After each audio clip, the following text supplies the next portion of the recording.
In Minnesota, the most cherished sweater a hockey player can put on is the one that bears the name of their hometown. Playing for pride, community, and the chance to hang a banner in your home rink is what every player in the state of hockey dreams of. It's that dream that fuels what some consider to be one of the best amateur sporting events in the country, the Minnesota State High School Hockey Tournament. An event so woven into our culture, it's simply known as the tourney. It's a tradition that inspires kids to lace up their skates today and for generations to come. This is our home ice advantage.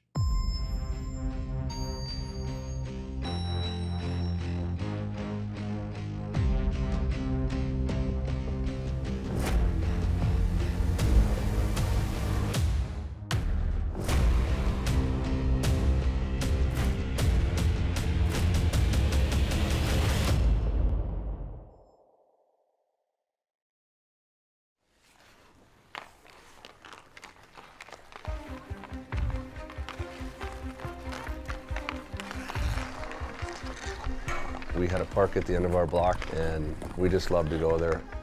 That's all we thought about every day. What we loved about it the most was we didn't have parents or coaches. Back then, the game of hockey was for us, for the kids. You knew your parents were there for you. And I feel the game of hockey isn't for the kids anymore. Yeah! Woo! The first thing is you have to have fun, you have to love it. What can you reach farther with? Yeah! That's why I coach the way I do, with fun and self-esteem, because I just want to see a smile on a kid's face. It means more to me than anything. Go get him, Tiger. Show him you're a Tiger. Mental health is also something I try to focus on a lot. I try to do a lot of things that help me to be confident, have my self-esteem, because when you do something for so long and it becomes redundant, that's when things can kind of go downhill.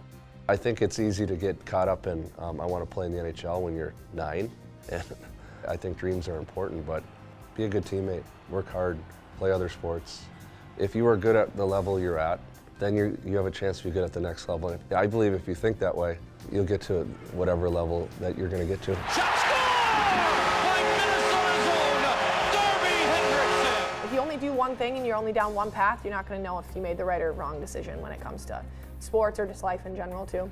Now people are starting in like 5th, 6th grade, where it's like the specialization starts, you're only going to play one sport and it's just going to be how it is. But I think it just brings a perspective of you're training new muscles, you're getting new talents, the things you can bring to your sport by opening up your perspective and help to not burn yourself out.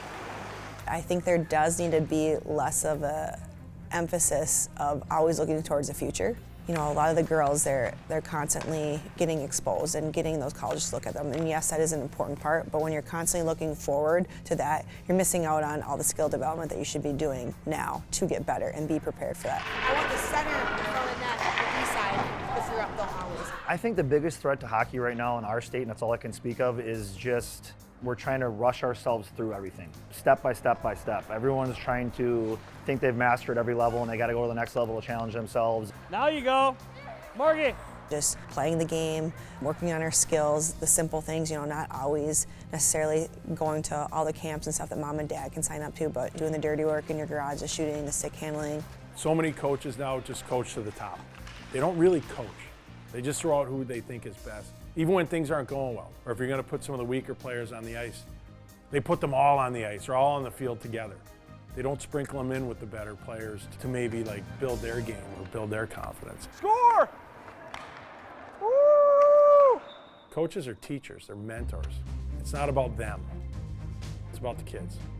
When I look back at it, I would have kept my kids at a lower level for longer, just so they could play. You know, transactional coaching's easy. I'm the boss, do what I say, boom. Okay, that can have short-term benefits. Transformational coaching is you do that, plus you help that kid grow and learn and expand. You help all the kids do that. You help them feel that synergy, play together, give a darn about one another, go out of there and be great citizens. Let's work hard and let's have some fun today, okay? You always sacrifice for your children, but it's got to be what they want. You got to listen to them and let them talk and tell you how they feel, because you know, I think in a lot of cases they're too afraid. In particular, my son, who played hockey. It wasn't always easy, it was tough, and sometimes I couldn't see the things that he was seeing. Today we're just going to do some little skating stuff. You know, we're not going to be shooting. You got to do it, you know, over and over again to get better. And I'd rather see a kid stay down longer and do that than go up the next level and sit on the bench and not play. And that's when self-esteem comes into play. And why not stay longer? You know, that self-esteem is everything. Other hand. Good. That's it. Parents, adults, grown-ups, we get in the way. Don't plan on your kid making it. He or she probably won't. Yeah! It's not about your points or winning AAA championships and stuff like that. It's about the game. It's about your teammates. It's about loving hockey and really getting something out of it. Now turn, now turn. And parents need to help their kids understand that. There's value there in what you're doing every day. Even the difficult stuff. Say, my son or daughter's not on the power play. I'm disappointed. They're disappointed. But you know, that's what the coach is choosing. My daughter, my son is gonna learn some perseverance and some, you know, faith and some patience. And that's a good thing to be learning. Protect it, protect it, protect it. All right, switch. Good job. Develop that love for that game and the experience, those memories of playing the sport of ice hockey, but not having to have that gotta win or go home, gotta be on the top team, you know, gotta travel all over the country to play. Just play for the love of the game. Ew! You have to have fun, you have to love it. It's your opportunity, your life, your hockey. You gotta have fun. It's a fun game, it's the best.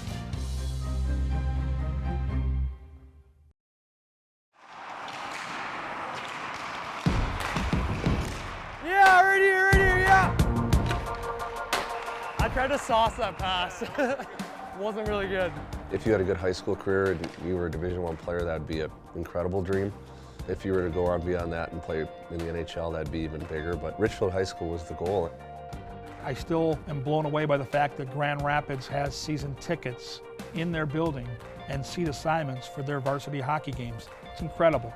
I think it's still something that brings people to the rink, to the community, and it's a huge sense of pride. Yeah, it was awesome. I mean, we pretty much sell out every game, so I think like 5,000 people, and everyone in the community supports it and gets excited about it. So to have that environment when you're 14, 15, 16 years old is pretty cool. You know, as kids, go to all the games. You didn't miss a varsity game. The culture is amazing. I mean, everybody has their own story for hockey and why they play it, which just makes it so much more special. And it's just such a big thing here. I can't overstate how important high school hockey is to overall hockey in Minnesota. Rams back the other way into the offensive zone, score! There's definitely a different aspect and feel that I support, and I like when kids go and play high school hockey here in Illinois, that you're not going to get with your club teams. Because the whole student body comes out to Friday and Saturday games and you're packing the ice rink. You're never going to experience that. I love those moments, just hanging out with the team and bonding with each other and making memories. Yeah! Woo! Let it run, ladies! I know from a personal experience from my era, I needed to be where I was at with my brother and play and grow up and like just mature. And I think it's a personal thing for people. I've talked to many parents and you know, they've made decisions to leave their program to go to junior, and that's their right. Every kid is different on that. We have such a special thing here. Yeah. I mean, other states are, if there's an opportunity to jump, people go. But I think here it's not an easy decision. Rotate! I love the fact that I played high school hockey and college hockey in my state. You know, I was always thankful of my family being at the games. My mom and dad loved coming to watch my teams compete and see me play. My mom would always have a rosary, and she didn't care who won, as long as none of the kids, especially her kid, didn't get hurt. I loved being at home, and I spent a lot of time away from home, and I think that helped me to see that I wanted to stay.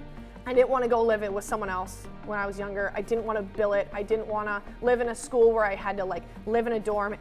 I wanted to take advantage of the fact that my mom would cook me dinner and that I got to go out and play defense with my brothers and watch them grow up and watch them play basketball in Lake City. And knowing that I could drive from Red Wing to Lake City and be safe, but also know that I can go to my brother's games. I can go help my mom at school. I can go see my dad at his insurance agency. I definitely wouldn't have traded anything that I did as a kid for the whole world, especially like this atmosphere. Like, who gets to say that they got to start in a rink where there literally was wooden boards and like you had to go climb in the snow if you missed your puck.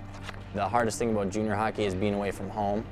The energy of a home building in Andover is just, there's nothing that compares to it.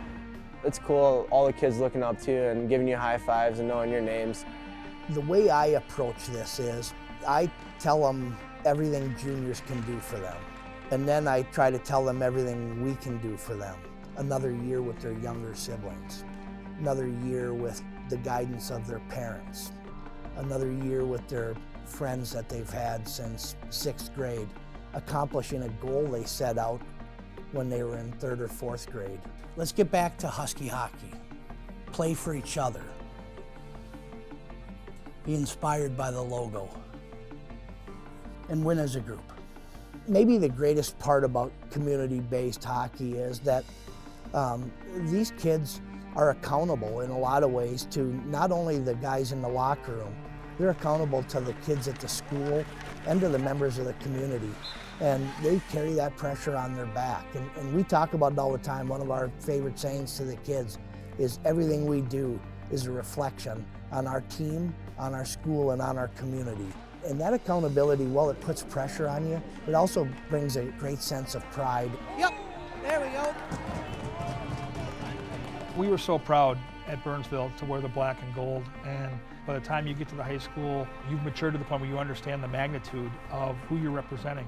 And you knew when you walked around the halls of Burnsville High School, when some of your teachers and your classmates would wish you good luck, that it was a big deal. And so when you walked up on that ice and wore the black and gold, you felt very prideful of being a part of something.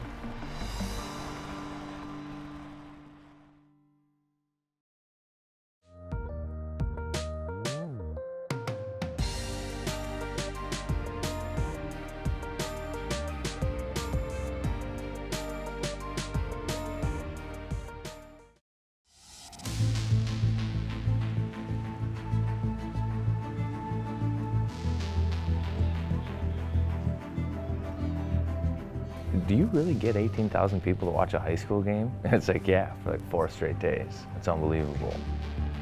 It's just special. We talk about favorite holidays and Christmas and Thanksgiving with our families, but in Minnesota, one of the greatest holidays is the state tournament. The enthusiasm, the excitement, the talent, the quest for the Holy Grail. It's talked about all the time how it's one of the biggest youth, amateur events in the world. I mean, it really is, and it's cool. And that really helps us cultivate kids wanting to play high school hockey, I think. If you're a hockey person, it's as big as anything there is.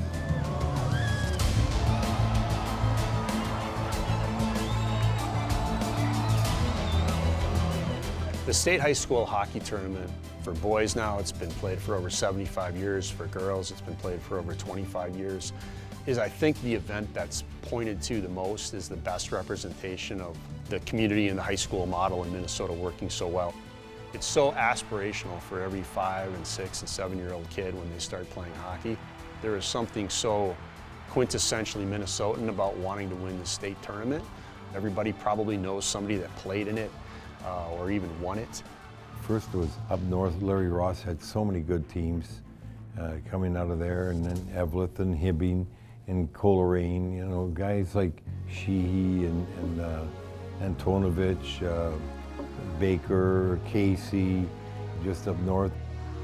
Well, that tradition started in '46 for Roseau and, northern Minnesota. Hockey was dominant all across the whole tier up here. I think they won the state tournament in 1946, and then Rube Bjorkman was on that team. But that's kind of where it all began. Rube Bjorkman, who is currently living in Warroad, former UND coach, he was called the Masked Marvel because he had to wear glasses. There were no helmets and face masks back then, and he wore welder's goggles over his glasses to protect his glasses. If I hadn't have been in the state hockey tournament, I might not have had the hockey career that I ended up having. It was a big beginning for me.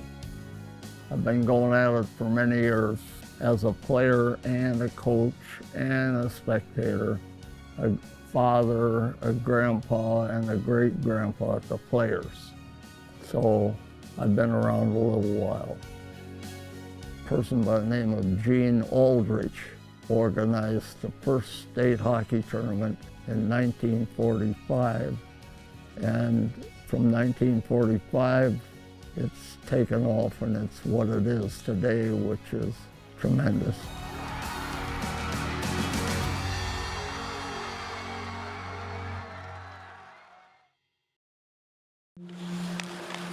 Thrown out in front. They don't know where it is. Off the post, they score! Winning a state championship is what I think a lot of people look for in Minnesota. I think that's what we worked for throughout our youth years. Being able to win two, it still doesn't even feel right and real, and I can't explain it. It's just a blur of emotions, of excitement, and I'm obviously smiling right now. Like whenever I think of it, it's amazing.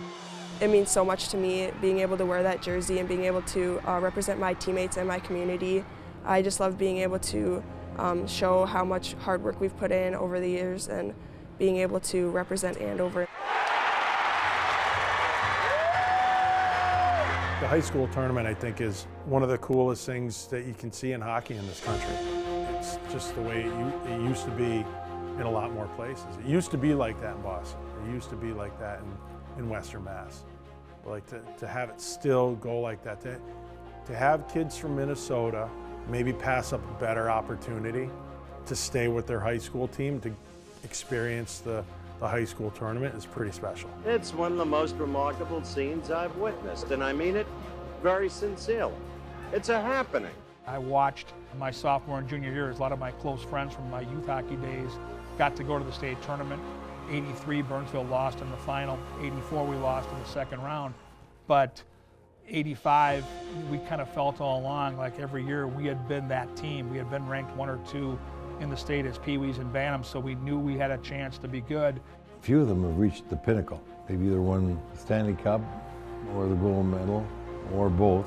And they say this is right up there in excitement with what they've achieved in professional sports or in the top of amateur sports. There's a part of growing up with your buddies that there's a dream to make a state tournament. You know, there's a dream to make your high school hockey team. There's memories you have with your buddies for your whole life. State tournament was great. Got there once my senior year. It was fun. It was exciting. This is 2001, so the XL Energy Center is the first time I'd ever been there. You know, new building. You step out and the green seats, the lights are bright. It was pretty amazing. It was unbelievable. Our team was so close. We had so much chemistry on that team. And going to the state tournament was such an unbelievable experience. One of the best hockey moments that I've ever had. As a coach, you put so much effort into trying to get the girls to buy in. You're trying to get them to understand what we're doing with our systems. We got to play Mirage hockey, and how we do that is by moving the puck and moving our feet. When we do those two things, we play our own game and we stop adjusting to everyone else. So as a coach, it's even more special, I think, to get to the state tournament because you know your girls did what they needed to do. I'll never forget it. It's funny, I'm 55 now, so we're 37 years ago. I remember counting the clock down, and I remember the first player that came off the bench was a guy named Herm Finnegan. Our parents were best friends, and he jumped into my arms, and then from that point on, it was just, you know, equipment everywhere, bodies everywhere, a big hog pile. That first moment, you'll never forget it. It's just so special, the high school tournament. Everybody looks forward to it. You know, the playoff time is just extra special, the anticipation of what can happen. You know, playing in that state tournament Excel with a packed house, just being able to experience that is just a special experience.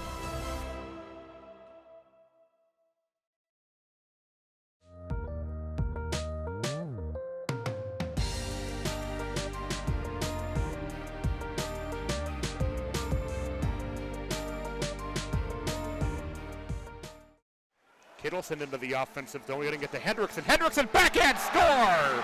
I was coaching. We were in Vancouver, flying to play Edmonton, and I was watching the game on my computer, just, you know, trying to tune in and out of our meetings and our game in between periods. And Chuck Fletcher and Bruce Boudreau were there, and they, after the game, said, "Why don't you stay here overnight, fly home, and go watch your son play tomorrow?" So I went home and was a parent for a night, went to Tom Reed's had a beer, went to the game with my wife, and just, you know, supporting your son. It was cool to see them win, but just to be in the background and just to see their emotions after the game and how excited they were, it was truly special.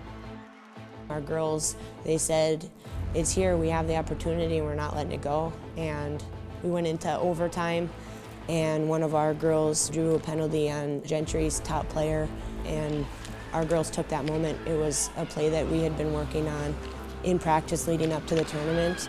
Louise again, here's a one-timer, they score! A championship for Proctor Hermantown! To see that puck go in, it's like, it's just emotional. As coaches, we were in disbelief that that happened, but it was crazy. And, sorry. It's just, we were so proud at that time of our girls and our program. It's just, it's crazy. In my mind, I was thinking of what I was gonna say if we lost. Because winning would take care of itself. There's no speech to give. But if we'd gotten beat, there was gonna be an emotional toll taken on our kids. And I wanted to have the right words in my mouth to give them that would give them some kind of comfort in the loss. So when we won, it was a relief that I didn't have to give a speech. And I think it's hard for some people to fathom how long they've worked to achieve that goal. And maybe most of the time they thought it was an unattainable goal. So it was priceless. From the outside looking in, Minnesota is unique in a good way. They believe in the way it's been done, the players that they've produced. Things like the high school tournament keep going. I think the pride they take in Minnesota hockey is what really keeps it the way it's always been. The state of hockey is a perfect way to describe it. It's in the fabric of what this state is and who the people are. You know, you get on in years, you look back, and you're filled with gratitude. Look at these people, look at this community, look at the people that gave me what I have. What's not to like? It's gonna sound a little corny. All of this is about love. If you scrape far enough back, you know, if you dig through that locker room and throw out all the equipment and you get down to the bottom of it, it's about love. That's what team sports are. That's community. That's where we learn how to be a great nation, from these communities. Places like Duluth, places like Evelyn, places like Minnetonka. Right here, right on that rink. We got to protect that.